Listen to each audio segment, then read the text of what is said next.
Olá, seja muito bem-vindo a mais uma conversa com o jurista Quioche Arada, presidente e fundador do IBDAFT, o Instituto Brasileiro de Estudos do Direito Administrativo, Financeiro e Tributário, autor de várias obras jurídicas e um completo conhecedor do tema. Inclusive, doutor, muito prazer, uma honra poder mais uma vez estar aqui conversando com o senhor, poder falar sobre tantos assuntos, não? O prazer é todo meu, Tiago. Já falando no IBDAFT, vocês enviaram um anteprojeto, não, doutor, a respeito da reforma tributária e principalmente no que diz respeito à autonomia de municípios e dos estados, não? Exatamente. Eu, como presidente do IBDAFT, eu liderei um grupo de estudo para fazer esse anteprojeto de reforma parcial da Emenda Constitucional número 132 de 2023, aproveitando o embalo do aumento do IOF, que causou uma indignação muito grande lá na Câmara dos Deputados, que eles deixaram bem claro que não aceitamos mais o aumento de tributos.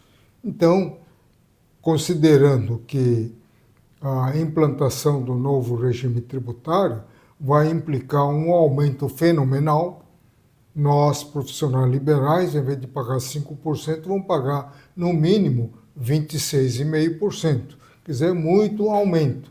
Então, achei que estava maduro, estava na hora de fazer esse anteprojeto.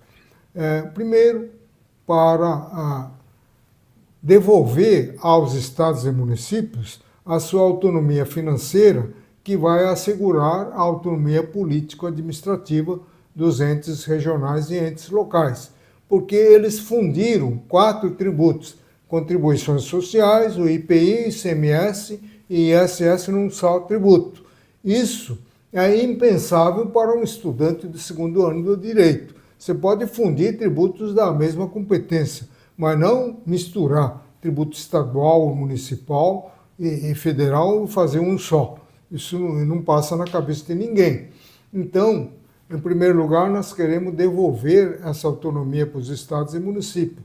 Em segundo lugar, nós queremos baratear o incrível custo de arrecadação desse IBS pelo comitê gestor.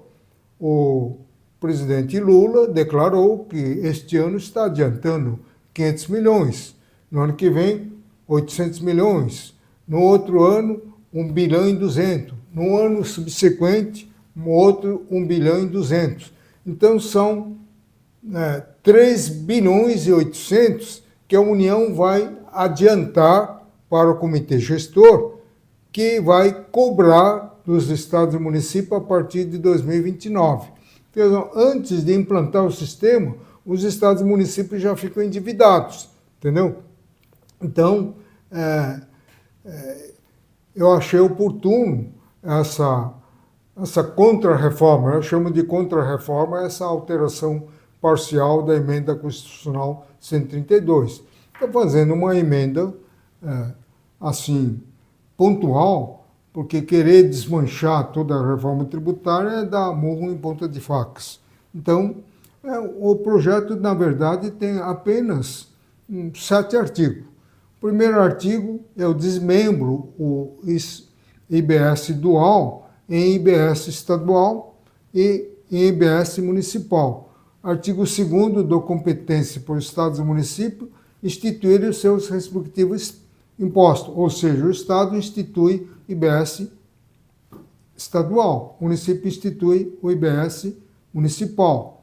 E o artigo 3º, eu dou uma alinhavada para fechar o âmbito de tributação desse novo imposto. Porque do jeito que está na regulamentação, Lei Complementar 214, o fato gerador ficou em aberto. Ele diz lá, operações com bens e serviços materiais e imateriais onerosos. Depois, operações com bens e serviços materiais e imateriais gratuitos. Aí já começa a fazer confusão com o ITCMD, entendeu? Então, eu fechei o campo de incidência dizendo que o IBS estadual incidirá sobre operações relativas à circulação de bens e serviços de transporte interestadual, intermunicipal e de comunicação, como no atual ICMS. Então, todo mundo já tem o know-how, não tem nada de novidade. E o IBS municipal incidirá sobre operações relativas à circulação de bens e serviços definidos na lei complementar, isto é, já pode ser recepcionada a Lei Complementar 116 de 2003, que define lá 48 itens, com vários subitens dos serviços tributáveis. Então, eu incorporei essa expressão bens para não arruinar de todo o imposto que eles importaram da França. Bens porque se eu alugo um equipamento, um guindaste com o operador, pode ser tributado pela prestação de serviço. Se eu alugo um carro com motorista, um helicóptero com piloto, eu estou alugando o bem móvel, mas fornecendo um serviço. Então, posso tributar. Então, nesse sentido. E depois, eu digo que cada estado e município fixarão uma alíquota uniforme, básica, podendo variar em função da seletividade de mercadorias e serviços, entendeu? Então, serviço de advocacia, tanto serviço de cuidado de veterinária, animal, tanto e assim por diante. É uma alíquota seletiva, assim como temos hoje no ICMS, que tem a alíquota seletiva para energia elétrica, gasolina, etc. Só que eles fizeram seletividade ao inverso, né? Tributando mais onde rende mais, e não em função da essencialidade. Você quer ver coisa mais essencial do que energia elétrica? É verdade. Então, se a alíquota geral é 18, então a energia elétrica tinha que ser no mínimo igual a 18, mas não além. Mas aí aqui na prática eles invertem todos os princípios, né? O negócio é arrecadar. E depois, num artigo final, eu estou dando um prazo de transição dizendo que entra em vigor 90 dias depois do ano subsequente à da aprovação da emenda. Então, se a emenda for aprovada este ano, subsequente no ano no posterior outro ano, ainda. Ano posterior, 90 dias. Porque não precisa de 10 anos, como está na emenda constitucional 132, né? Que agora já passaram-se 2 anos, então ficou 8 anos. Sim. Não precisa esse longo prazo de transição, porque a minha contra-reforma, o projeto de contra-reforma é tão simples, né? Você pega já conceitos arraigados no atual sistema. Então, o que é operação de circulação de mercadorias, o Supremo já decidiu que implica a mudança, uma operação mercantil, isto é, uma mudança de propriedade ou de posse, né? Sim. Agora, do jeito que está aqui, pode até tributar deslocamento físico da mercadoria de um lugar para outro. Não, isso é um absurdo, né? E mostra, doutor, que esse anteprojeto feito pelo senhor e toda a equipe do IBDAFT ainda é bem simples diante de toda a complexidade que a reforma ela tem, não? Exatamente. Agora, essa contra-reforma que eu estou propondo vem atender os 3 pilares da reforma tributária que os autores da reforma vira e mexe ficavam invocando. Simplicidade. Porque simplicidade para ele é pegar 4 tributos diferentes e reunir um só. Então, simples. Simplicidade para mim é enxugar normas. Você acrescenta 491 normas constitucionais ao lado do que já existe e continua existindo, porque o ICMS e o ISS e IPI continuam sendo arrecadados até 2033. Mais ainda, né? Então, você vai lidar com dois sistemas. Onde que está a simplicidade nisso? Então, a simplicidade requer enxugamento de normas. Então, a minha contra-reforma, ele só tem 7 artigos. Não tem 1000 normas, como tem o regulamento do IBS. Isso é um absurdo. A outra, neutralidade, é encher de desconto de 30%, 40%, 50%, 60%. Não tem neutralidade nisso, porque você direciona o consumidor em função da carga tributária. Se tem um remédio aí que tem 60% de desconto, por que eu vou comprar um outro que tem apenas 30% ou que não tenha desconto? Então, direciona. Então, esse direcionamento do consumidor para esta ou aquela mercadoria é que rompe a neutralidade fiscal. Então, o tributo tem que ser neutro, isto é, para o consumidor comprar ou o capitalista aplicar, independe da alíquota do imposto. Então, ele escolhe determinado setor e ele vai implantar lá o seu negócio, entendeu? Agora, não é porque aqui a alíquota é mais baixa, lá a alíquota é mais alta, não é assim. Isso rompe a neutralidade. E também rompe a eficiência, né? Que com 1000 normas contraditórias, até normas contraditórias, 1000 normas que fazem remissão a outros artigos de outras leis. Você vai ver um artigo de uma lei e estão fazendo remissão, esse artigo você foi procurar na internet, está revogado. Ou quando não está revogado, ele faz uma remissão a uma outra lei, que por sua vez faz remissão a uma outra, que por sua vez faz uma remissão a outra. No fim, você enche a mesa de trabalho com um monte de leis para tentar entender um único artigo. Isso não é eficiência. Simplicidade. Né? Não é simplicidade nem eficiência. Para os autores da reforma, a simplicidade é acabar com um monte de tributos. Porque eles não sabem por que tem vários tributos, vários impostos. É porque a carga tributária tem que ser distribuída igualitariamente entre os vários segmentos da sociedade. Então, o industrial só paga o IPI, o prestador de serviço só paga o ISS, o comerciante só paga o ICMS, o agricultor só paga o ITR. Por que eu, advogado, tenho que pagar IPI, tenho que pagar ICMS, tenho que pagar... Não tem sentido, né? Mas eles não entendem assim. Ele acha que a simplicidade se resume numa questão matemática, né? É se fundir 4 num só. Né? Dr. Quioch, a gente vai continuar nesse assunto daqui a pouco, depois do nosso rápido intervalo. Você fique aí. Na Biconte, transformamos a forma como você gerencia seu negócio. Somos especialistas em contabilidade digital, 100% online, atendendo empresas de todos os tamanhos em todo o Brasil. Com soluções completas e integradas, como emissão de notas fiscais, controle de estoque e gestão financeira, facilitamos sua rotina e impulsionamos o seu crescimento. Deixe a burocracia com a gente. Foque no que realmente importa. Fazer seu negócio crescer. Biconte, a contabilidade digital feita para você. Abertura de CNPJ, gratuita para novos clientes do plano digital.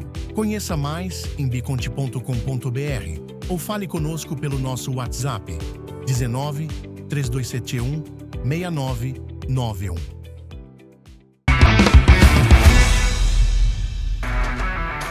Voltamos com o Poder e Negócios, conversando com o jurista Quioch Arada. E a gente saiu para o intervalo, né, Dr. Quioch, explicando sobre essa contraproposta feita pelo senhor, o IBEDAFT, no sentido de simplificar e mudar um pouquinho do que eles já definiram para tentar realmente simplificar, trazer eficiência para essa reforma tributária. Mas eu gostaria de saber o seguinte, porque muitos advogados, muitos juristas são favoráveis à reforma tributária da maneira como o governo determinou lá e já foi.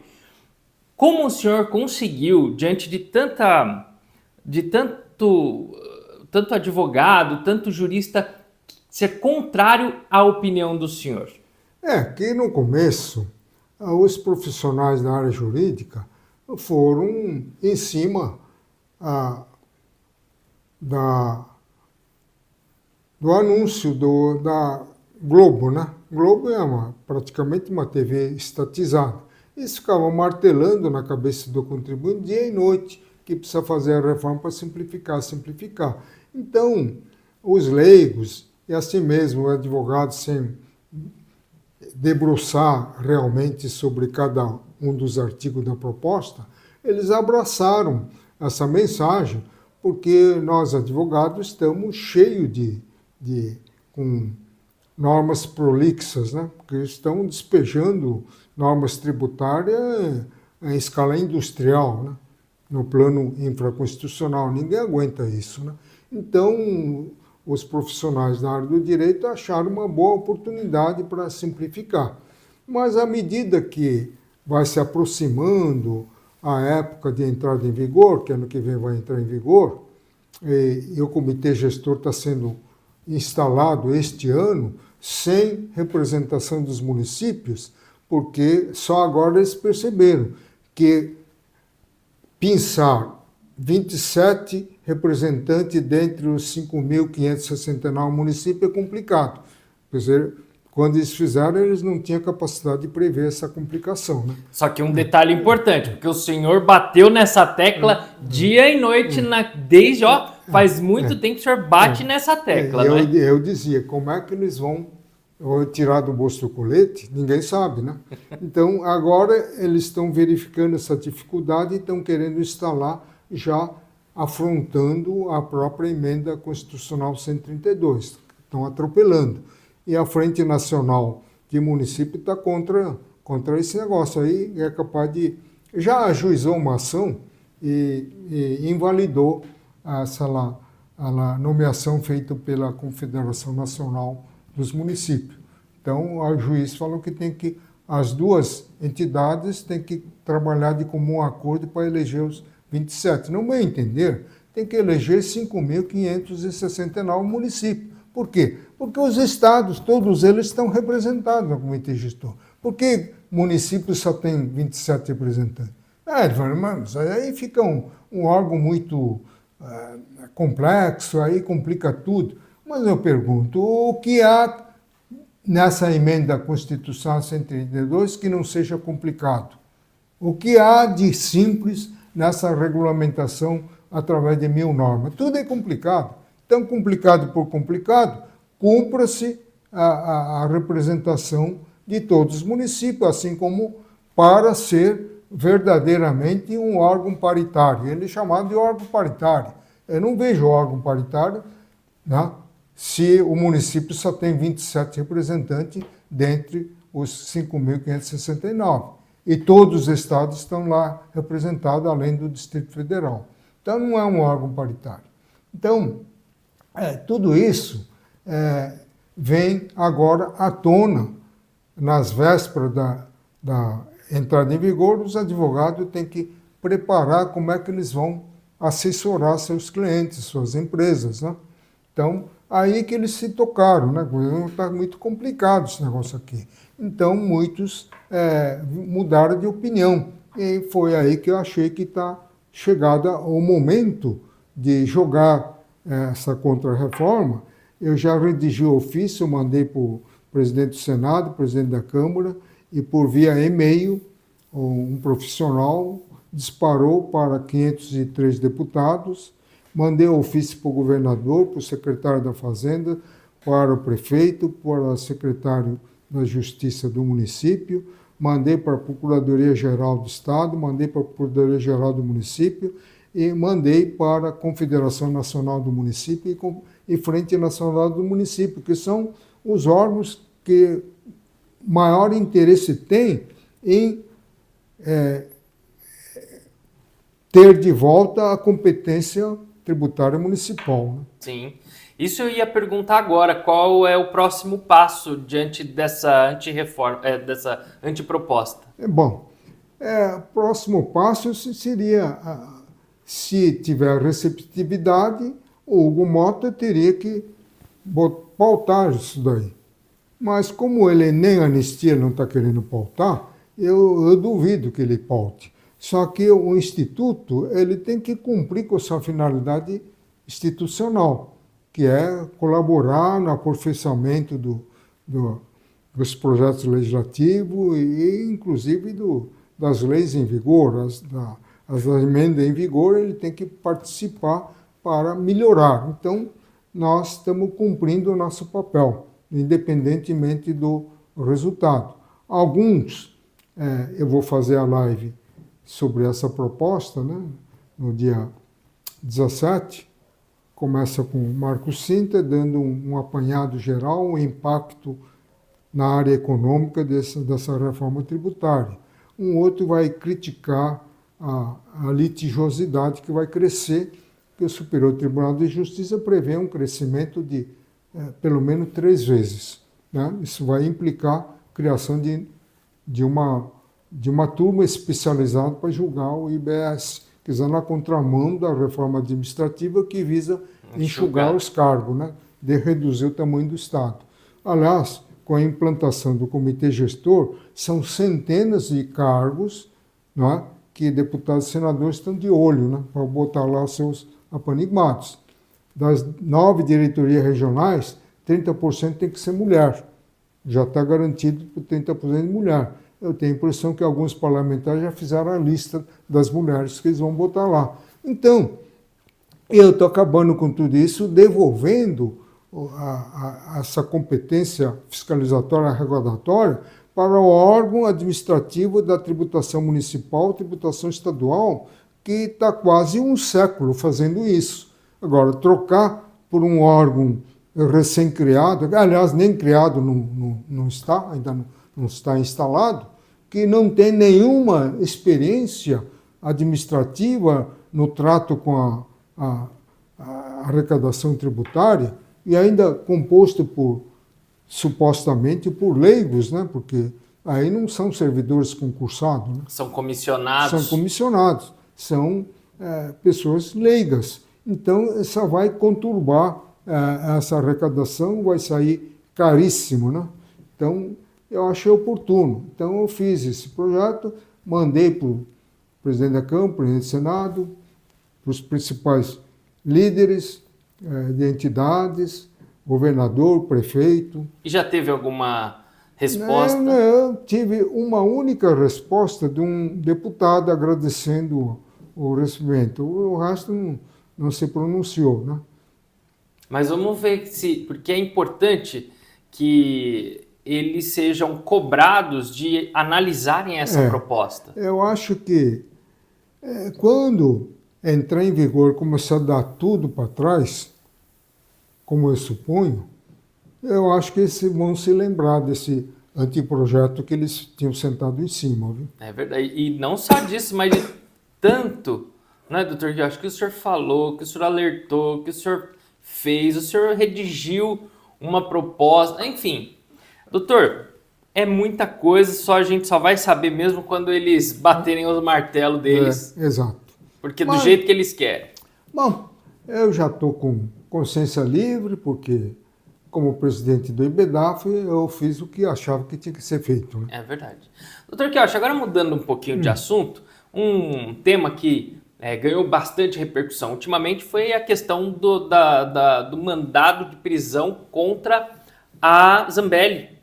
E ela foi para os Estados Unidos, disse que passou pela Argentina e disse que tem cidadania italiana. Eu gostaria que o senhor comentasse essa situação e até mesmo o fato dela ter comentado que se entregaria não às autoridades. Ela saiu do país, primeiramente foi para os Estados Unidos, na Flórida, ficou pouco tempo, depois ela foi para a Itália, porque ela é cidadã italiana. E diz ela que saiu do país para fazer tratamento de saúde, porque se ela ficar encarcerada, com certeza ela Não e vai poderia conseguir. complicar o estado de saúde dela e chegar até a óbito, como de fato aconteceu com um dos presos que estava doente. Não deu tempo de o Alexandre de Moraes pedir alvará de soltura e ele acabou morrendo, né, na prisão. Então, isso, para não acontecer isso, ela teria fugido. E agora, por causa dessa prisão, um advogado largou a defesa dela, porque comunicou depois que saiu do país, então não gostou e largou. E o ministro Alexandre de Moraes, exatamente porque ela saiu do país, decretou essa prisão preventiva. E está pedindo para botar na lista da Interpol, e ela está já na lista da Polícia Internacional. E só que o Alexandre de Moraes, ele está pedindo extradição, não é? Só que a Constituição italiana é igualzinha à Constituição brasileira nesse ponto. Não permite extradição de nacional, entendeu? Então ela é cidadã italiana, a Itália não vai conceder a extradição. Se ela for presa pela Polícia Internacional, ela vai ficar presa lá, né? Sim. Então é isso. Bom, o senhor tocou no assunto de Alexandre de Moraes e a gente vai fazer uma rápida pausa, mas vai voltar com muito mais assunto quente que também está movimentando a economia e até mesmo mundial. Daqui a pouquinho, fique aí. Na Biconte, transformamos a forma como você gerencia seu negócio. Somos especialistas em contabilidade digital, 100% online, atendendo empresas de todos os tamanhos em todo o Brasil.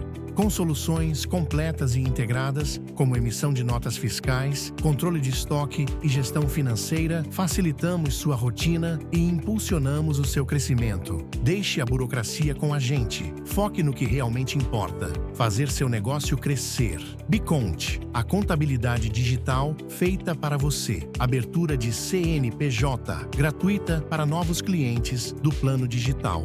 Conheça mais em biconte.com.br ou fale conosco pelo nosso WhatsApp 19 3271 6991.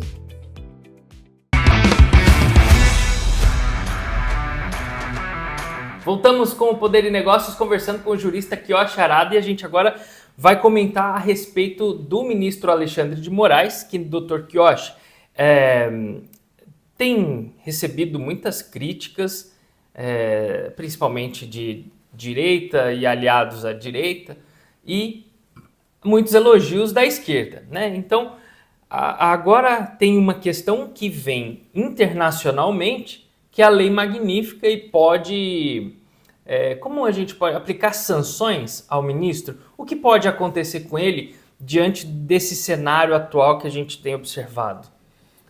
Os Estados Unidos estão reclamando muito da atuação do ministro Alexandre de Moraes, dizendo que ele está interferindo na soberania digital dos Estados Unidos à medida que mandou bloquear rede social de uma rede americana e mandou bloquear rede social de um cidadão que mora lá nos Estados Unidos, não é? Então isso teria extrapolado as suas atribuições. Então que o presidente estaria reunindo dados para eventual aplicação da Lei Magnífica, que é uma sanção que implica congelamento de bens e contas lá nos Estados Unidos e também qualquer outras instituições bancárias que façam negócio com a pessoa que tem a conta bloqueada. Está falando, inclusive, não só do Alexandre de Moraes, como também de mais outros ministros e suas esposas, porque senão se bloqueia um e começa a movimentar pela esposa. Então, mas eu estou ouvindo falar dessa lei magnífica desde fevereiro deste ano. Até agora não aconteceu. Eu estou achando que isso é mais uma ameaça do que probabilidade disso venha a acontecer. Possível sempre é, mas provável eu acho que não. Que embora a lei, a sanção seja contra a pessoa física do ministro, é difícil você dissociar a figura do ministro Alexandre de Moraes com a instituição Supremo Tribunal Federal, que é uma instituição brasileira. Então, uma jurisdição americana, evidentemente, ele não pode, direta ou indiretamente, mexer com a Suprema Corte do Brasil, né? Então, eu acho que isso daí não vai acontecer. Agora, doutor Queiroz, o senhor viu o vídeo que viralizou do ministro Alexandre de Moraes respondendo a um advogado do general Augusto Heleno, que pediu para que ele começasse o julgamento mais tarde, no dia seguinte? O senhor viu isso? Não, eu não vi. Depois, um advogado do Augusto Heleno, do general, pediu para que o Alexandre de Moraes, no dia seguinte, começasse não às 9, mas umas 10, 11 horas da manhã. E aí o ministro falou assim, olha, não senhor, vamos começar às 9 horas da manhã. Quer dizer... É justo um militar que tem que ter apego a horário, né? A pontualidade, né? Quis retardar. Não, isso daí ficou meio esquisito, né? Mas eu não vi. Eu vi o depoimento do Mauro Cid, que foi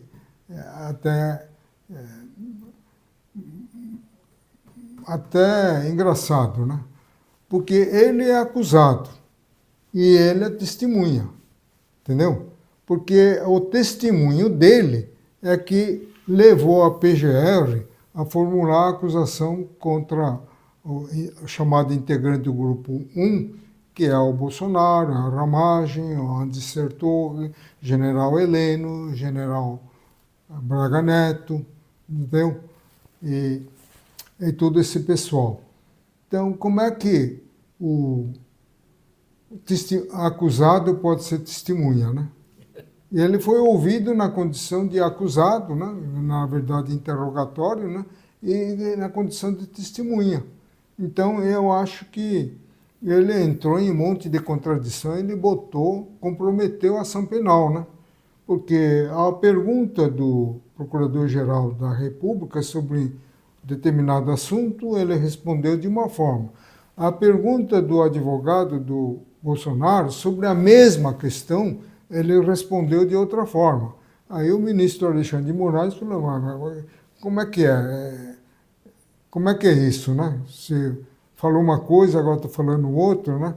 Então, ele praticamente contaminou a prova. Depois teve um trecho interessante, né? Que o advogado Bolsonaro perguntou, esse negócio aí de tentativa de assassinato de autoridades brasileiras que saiu na reunião do G20, né, durante a reunião do G20, como é que foi esse negócio aí?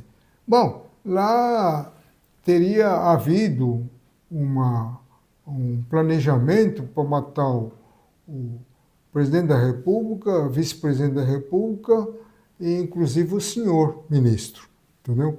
Então, aí ficou esquisito, né? Porque, então, colocou o ministro como vítima, né? E como é que uma vítima está conduzindo o interrogatório, né? Então, e a última, né? E a última que coloca em dúvida a validade desse processo penal. Todas as provas que fundamentaram a denúncia, segundo a Polícia Federal, estavam custodiadas na Procuradoria-Geral da República. E essas provas, documento, a minuta do golpe, 1.000 e tantas páginas do inquérito, o vídeo, celulares, tudo teria desaparecido, né? Tudo desaparecido. Então, eu acho que isso daí compromete a validade do processo penal, né? E o que deve acontecer então, doutor? Porque no desenrolar da instrução e julgamento, o advogado tem um direito de requisitar a prova. Né? Eu quero ver a minuta do golpe, eu quero assistir tal vídeo, né? Eu quero ver algumas páginas do inquérito, né? Página tal. já que vai ser televisionado, e eu quero que o público também saiba, né, a materialidade dessas provas, né? E isso vai ser impossível, né? Porque as provas sumiram, né? Verdade. É. E aí, como que se procederia nesse sentido? Eu acho que eu não sei se o Bolsonaro foi ouvido já, né? Mas se o interrogatório continuar nessa linha, né? Prova sumido, contradição da testemunha principal, eu acho que essa denúncia que estava embasada apenas na delação do Mauro Cid, que, diga-se de passagem, teria mudado 5 vezes de versão, né? Então, já é algo muito sintomático, né? Se for um fato verídico, você não precisa mudar aquele fato, fica gravado na cabeça do sujeito, né? Não precisa mudar a versão 5 vezes, né? Agora, chega em juízo, ele dá informações contraditórias, quando um pergunta, é uma resposta. Quando o outro pergunta sobre o mesmo assunto, é outra resposta. Entendeu? Então, eu acho que isso daí contamina o processo penal. Sim. Essa é a minha opinião, a opinião técnica. Agora, Dr. Quioch, um outro assunto que também, olha, está chamando a atenção é o rompimento entre Elon Musk e Trump, hein? Elon Musk havia saído do governo, até agradecido Donald Trump, mas agora tem algumas trocas aí de farpas pelas redes sociais, principalmente pelo X, o X, o antigo Twitter, que é do Elon Musk. E aí, doutor, como que a gente avalia essa situação? O primeiro ataque partiu do Elon Musk, que ele falou que o Trump jamais teria sido eleito sem a ajuda dele. E o outro, em vez de ficar quieto, né, pegou e respondeu, né? Respondeu na mesma moeda e virou um confronto. Eu acho que Trump, ele abriu muita frente de briga, né? Ele brigou com as Forças Armadas, mandou expulsar os gays, brigou na universidade, mandou expulsar os estrangeiros. Agora ele está caçando visto de estudantes, dentre os quais brasileiros, né? Implantou aquele tarifaço, que trouxe uma confusão na área econômica no mundo inteiro, né? E ainda continua medindo força com a China. Enfim, não sei se ele tem força para enfrentar tudo isso ao mesmo tempo, né? E agora, vários estados americanos que viviam de turismo, de canadense, agora Miami Beach, Flórida, está tudo vazio, né? Porque os canadenses estão dando troco, né? Ninguém está mais indo lá fazer turismo, né? E o que esperar Além de ter cortado a energia elétrica, ter cortado o gás que eles forneciam, né? Então, eu acho que o Trump está caminhando por um rumo muito perigoso, né? Não sei se ele tem força para enfrentar tantas frentes de luta, né?